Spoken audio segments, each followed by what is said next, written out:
เอาพี่น้อยเนาะเปิดคลิปเปิดภาพมากับสถานที่แปลกหูแปลกตาเนี่ยเด้อพี่น้องเด้อเนาะพาปลาลุงFCมาเบิ่งแบบบ้านอีกหลังหนึ่งที่ยกระดับความสูงขึ้นมาอีกพี่น้อยเนาะเอาแบบเดียวกันเลยพี่น้อยเนาะคุณหน้าคุณตาอยู่บ่แบบเดียวกับบ้านน้องต้นกล้าเนาะที่อยู่บ้านแกงไข่อีกหลังหนึ่งเนาะสีก็คล้ายๆกันเลยพี่น้อยสีเดียวกันเลยสีคอนบุรีเนาะแต่ว่าบ้านหลังนี้เนาะทางลุงจันทร์เพิ่นรับผิดชอบนี้เนาะสีสมบูรณ์แบบหรือว่าครบครันในการใช้ชีวิตหรือการดำรงชีวิตพี่น้อยเนาะมีทั้งเทพื้นห้องครัวห้องน้ำติดบ้านเลยพี่น้อยเนาะห้องไว้คลองหรือว่าห้องเก็บรถเนาะขนาดก็เก้าเสาเนาะโอ้ตัวนี้เก้าหกพี่น้องหกก็เข้าไปน้ำลาย2 4 6เนาะ6เสา6เสาแต่ว่ามีต่อข้างหลังเป็น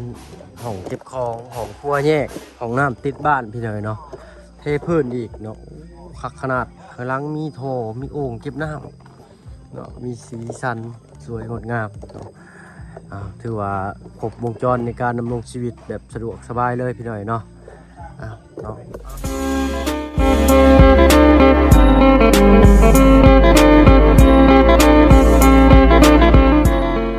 ทายเลยพี่น้องนอกจากทักทายสบายดีผู้ใหญ่ใจดีแล้วก็FCเบิดทุกท่านที่เข้ามาชมช่อง YouTube เอาเพิ่งเคยหลายคือเก่าพี่น้อยเนาะเสียงกระสีดังก็เก๊กๆนะพี่น้อยเนาะไม่เบิดเนาะกับขอโทษขออภัยไม่ลายคันพี่น้อยเนาะหากระพากันไปเปลี่ยนโครงราคามาใหม่กันต้องลุงจันเพิ่นพี่น้อยเนาะไปเดี๋ยวสิพาปลาลุง FC มาเบิ่ง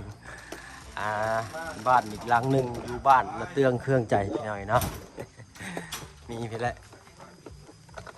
โอ้โหคนฉาบคักนี่นี่เนาะ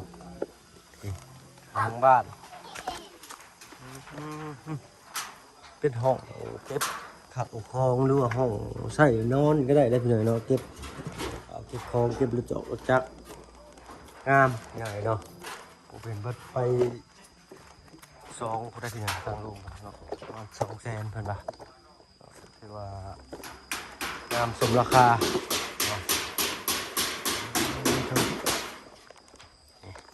หลังบ้านเนาะเป็นสีน้ำเงินจะเป็นอย่างเด้ออันนี้ทางคนกำลังเอาสังกะสีมาเฮ็ดหางลิ้นให้เนาะถือว่าครบวงจรเลยก็ว่าได้พี่นะถือว่าสุดยอดเนาะเอาเฮาก็มาเบิ่งไว้เพื่อเป็นแบบอย่างบ้านหลังต่อไป6 คูณ 7บ่เนาะอันนี้เป็นเจ้าของเฮือนเนาะสบายดีเด้อจ้าสบายดีชื่อว่าจะได้เนาะตลกเบาตะโลข่อยมีชื่อว่าเบาพึ่งเคยหลาเด้อเนาะบ่เคยเห็นข่อยบ่เคยเนาะมือนั่งอยู่ปู๊ดูฝนตกนี่ฝนเห็นมือเดียวฝนตกมือฝนตกกันเนาะเนาะบุญบ่ฮอดจอดบ่ถึงเลยบ่ได้เข้ามาหาทางเบาตะโลกับครอบครัวเพิ่นซ้ำพี่น้อยเนาะกำลังเฮ็ดหยังอยู่ตอนนี้เบิ่งสังกะสี โอ้เฮ็ดสายคาลินโดนเห็นโอ้ตเวลาเพิ่นมาเยี่ยมมาส้มมื้อนี้เลยสบายดีเจ้าทางลุงจันทร์พี่น้อยเนาะโอ้ร้อยนี่เนาะเป็นนี่ได้งามบ่โอ้อลึอลึพี่น้อยเนาะถือว่าใช้เป็นต้นแบบบ้านหลังต่อไปได้เลยพี่น้อยเนาะถ้าว่าและตามงบตามประมาณเพิ่นนะท่านท่าอันนี้เป็นห้องยังลุงห้องเก็บของบ่เก็บรถเก็บยังโอ้นอนทึ่งก็ได้นอนลุ่มก็ได้เนาะนอนตัวลุ่มตารางก็ได้เป็นห้องนอนที่ว่าเพื่อนครัวเพิ่นแต่ว่าเห็นมันงามแหละเพิ่นบ่กล้าใช้โอ้โดยเป็นบ่กล้า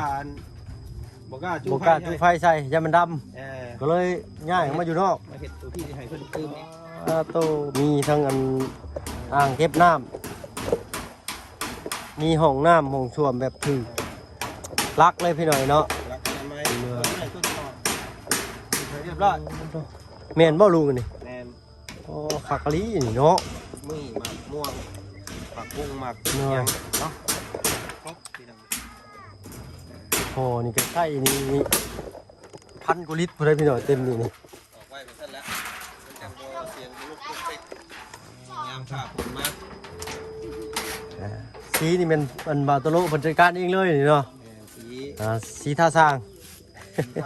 สร้างท่าสีพี่เลยเนาะครับมาเบิ่งห้องน้ำเพิ่นอันนี้คือห้องน้ำนี่พี่น้องเด้อเนาะนี่เป็นห้องน้ำเป็นประตูนี่ซื้อมาแต่บ้านเพิ่นบ่ลุงนี่ แม่น โอ้แถวนี้บ่มี เดี๋ยว เนาะ เอาหมูมิ ประตู PVC เนาะ ซื้อมาจากตัวเมืองสวรรณเขตนะ ใส่ PVC นี่เป็นยังพี่น้องนี่ใส่ตัวนี้มันถึกน้ำแล้วมันบ่พองมันบ่ผุบ่พองง่ายเนาะ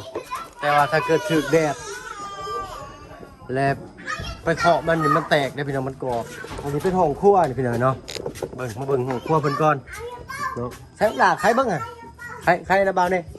จุ๊วดโอ้ยโอ้คักเล่พี่น้องเนาะอันนี้เป็นบนตาจุตะไฟเนาะเอาทรายมาขึ้นก่อบล็อกคักแน่โอ้สร้างเพิ่นนี่ถือว่าร้อยเลยนี่เนาะการตัดไม้ตัดตอกการเข่ามุมเข่ายังนะเนาะโอ้สูงกว่าเฮือนน้องต้นกล้าอีกพี่น้องถือว่าโอเคเลยซ้ำๆกับบ้านน้องใจดียืนเมืองแล้วพี่น้องเนาะนี่ถึงกับคือนี่1.70 เนาะพอดีวิทย์งาม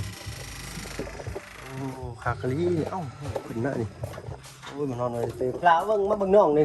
มาเบิ่งเอานี่ยันน้องตกเด้อเบิ่งขออนุญาตเปิดเขาเบิ่งโอ้จังพ่อแล้วเพิ่นจึงว่าบ่กล้าจูไฟใส่หน่อยเนาะเฮ็ดเป็นห้องนอนก็ได้นะสบายเลยเนาะเอาเตียงมาใส่นี่เนาะโอ้โตเอาลึกเนาะร้านมันคือร้านแท้เลยพี่เนาะนะน่าสิเป็นร้านเพิ่นนะหรือว่าลูกข้างๆบ้านมาเล่นมาแอนนั่นเพราะว่ามันสะอาดสะอ้างได้พี่น้องนะเป็นตาอยู่ตาเศร้าเล็กน้อยก็มักว่าซั่นซะเบิ่งภาพรวมๆกับข้างนอกก็โอ้ยงามเนาะอันนี้เป็นเมียบ่าวตะลุเนาะสบายดีน้องโอ้สบายดีชื่อว่าจะได้ล่ะชื่อว่าจะได้บัวบาน น้องบัวบานโอ้ทั้งน้ำบ้าไม่ชื่อว่าบ่าวพึ่งเคยล่ะเด้อ โดย เดินมาบ่าวพึ่งก็ได้ห้ากระพ่อหน้าค่าตางามเนาะเฮ็ดเนาะ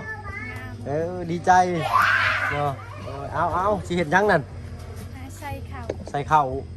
ลูกจะคนแล้วนี่ฮะ ซา ชามจักปีเลยเจ้า บูฮูเลย โอ้โหตะดังเลยบาดนี้เนาะเอาไปหาใส่ข้าวใส่น้ำกันเนาะน้องบัวบานเพิ่นที่ไหนเนาะน่าสิอยู่ประมาณ18 19เนาะสองผัวเมียลูกชามพี่เนาะถ้าบ่พึ่งใครมารอบก่อนนึงแต่เฮือนเพิ่นหลังน้อยตั้งอยู่นี่พี่เนาะกับลุงจันทร์นี่กระทั่งบ่าวบุญสารวัตรเพิ่นพี่เนาะเป็นโดนเลยแหละตั้งแต่ปีก่อนผู้ใดเขามาเยี่ยมยามเบิ่งทางลุงจันทร์พามาเบิ่งมาเยี่ยมยามเบิ่งเนาะค่อนข้างคึกคืนเลยทีเดียวพี่เนาะอันนี้เป็นบ้านนาเตื้องเด้อพี่น้องเด้อเนาะทางเฮือนเพิ่นนี้มื้อนั้นทางโรงเพิ่นมาขึ้นเฮือนอยู่พี่น้องเนาะมื้อไหนก็ได้ทางว่าเพิ่นไปเวียกบ้านน้องแกดีเพิ่นพี่น้องเนาะเอาปูนนี่แหละเลยบ่ได้มาน่าสิเป็น1ห้องนอน1ห้องโถงเด้อพี่น้องเด้อเรือว่าเปิดโล่งเลยโอ้เป็น1ห้องนอนพี่น้องเนาะแล้วก็1ห้องโถงถือว่างามเบิ่งแล้วพี่น้องเนาะสีนี่ก็ถือว่างามแฮงเนาะ6x7 4x6ได้นี่เนาะ4x6พี่น้อยเนาะขนาดบ้านมือนั่นมาว่าฝนตกพี่น้อยเนาะเลยบ่ได้เข้ามาเก็บภาพบรรยากาศให้ปลุงที่เบิ่งไปนั่งอยู่กระตูบน้อยตอนนั้นน่ะเนาะหลบฝน ลุงจันทร์ก็มาหมุนอยู่นี่พี่น้อยเนาะมาหมุนอยู่นี่หลบป่าหลบฝนเสียก่อนพี่น้อยเนาะเดี๋ยวค่อยสร้างสาพัฒนาไปซอยกันพี่น้อยเนาะหลักๆเลยก็เป็นผู้แหละพี่น้อยเนาะทางแม่ฮักหรือว่าแม่ใจดีทางลุงจันทร์เพิ่นพี่น้อยเนาะได้อุปถัมภ์ค้ำชูครอบครัวเพิ่นเนาะครอบครัวหนึ่งแล้วก็หมู่บ้านที่เราเพิ่งเข้าไปมาแล้วพี่น้อยเนาะหมู่บ้าน35เนาะ4-5หลังคาเรือนแล้วเพิ่นกำลังสร้างห้องน้ำห้องในให้เรียบร้อยไว้แล้วพี่น้อยเนาะแล้วก็มีอีกเนาะเพิ่นยัง สีเว้าได้ให้มันถือพี่น้องเนาะถ้าว่าเพิ่นก็บ่ฮู้ความเว้าหลายปานใดเนาะเพิ่นได้มอบเนาะที่ดินหรือว่าสร้างบ้านเพื่อแลกกับที่ดินแปลงหนึ่งพี่น้องเนาะให้ทีมงานได้ไว้เฮ็ดเป็นที่พักพิงเพื่ออนาคตภายภาคหน้าพี่น้องเนาะหลังจากที่เฮาเซาบ้านหลังเมื่อกี้เนาะหลังอยู่ในบ้านดงนะพี่น้องที่เฮาอยู่ปัจจุบันนี้ครบ1 ปีแล้วก็น่าสิได้ย้ายออกบ่หรือใดๆเนาะหรือว่าสิทีมงานสิพากันมีเงินเซาต่อบ่เนาะหรือว่าสิไปปลูกกระต๊อบหรือว่าปลูกแคมป์อยู่ในบ้าน3 หาบ่ก็จังได๋ก็รอถ้าฟังเบิ่งนำกันอีกเลยเนาะคือว่าแล้วพี่น้องช่วงนี้เนาะทางช่อง YouTube แต่ละท่านหรือว่าแต่ละคนแต่ละทีมงานแต่ละคนก็ค่อนข้างดรอปลงหลายดรอปลงแห้งพี่น้องเนาะเพราะว่าช่องน้อยช่องใหญ่ก็เจอปัญหาเดียวกันเนาะก็มีคำเว้าคำว่าอยู่พี่น้องแต่ว่ายังสิชนเอาคือเก่าเนาะคันเฮาบ่เฮ็ดแนวนี้เฮาก็จักสิดำรงชีวิตเลี้ยงครอบครัวเขาแนวใดนะเนาะอีกทางเลือกหนึ่งก็คือเนาะไปเฮ็ดงานอยู่ไทยเนาะ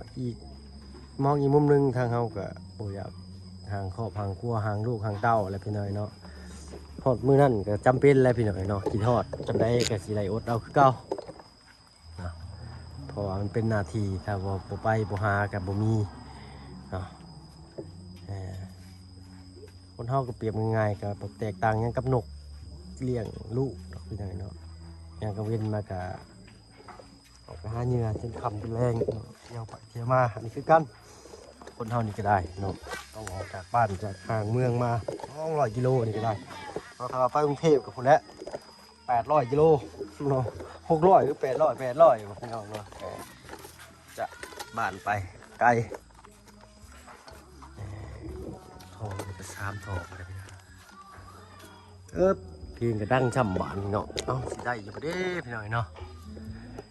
เอากระสิประมาณนี้พี่น้องนะเท่าพึ่งก็สิแหละเนาะเก็บภาพเล็กๆนิดหน่อยจากพื้นหลังจากความสำเร็จของครอบครัวแต่ละครอบครัวมาให้ปลุงFCที่เบิ่งพี่น้องเนาะประมาณนี้ไปตอนนี้ทางน้องบัวบานเพิ่นใส่น้ำใช่เด้พี่น้องเนาะเพิ่นหาก็เห็นสายคารินแล้วมื้อนี้เด้น้ำนี่เลยบ่มีเนาะโตใส่น้ำนี่ใส่น้องไปใส่น้ำนี่ใส่ว่าตักน้ำนี่ฮะ ญี่ปุ่น โอ้น้ำอยู่คลองนี้โอ้มันไหลมาจากเทิงฮั่นจากเขื่อนเทิงมาอยู่นี่เนาะจะใส่อยู่นี่เลยเนาะน้ำเดี๋ยวน้ำใส่ต่อจากหมู่นะว่าจันซะเป็นน้ำได้บ่น้องหรือว่าน้ำในห้วยซิ น้ำห้วยน้เนี่ยำห้วยขุดเองเนาะเอาเลยก็ยังอีกอย่างหนึ่งเด้อพี่น้องเด้อเนาะคือว่าทางลุงเพิ่นสิเบิ่งเติมอีกพี่น้องเนาะสิโอลมลองเบิ่งหรือว่าสิซอกหามื้อแรงนี่แหละพี่น้องเนาะไฟฟ้าที่ว่า100เลยบาทนี่เนาะบาทหลังนี้ก็ถือว่าสุดๆเลยพี่น้องเนาะถือว่างามเนาะแต่ละหลังที่เบิ่งมานี่มีหลังนี้ที่ว่าสุดโดดเด่นก่อนหมู่เนาะครบวงจร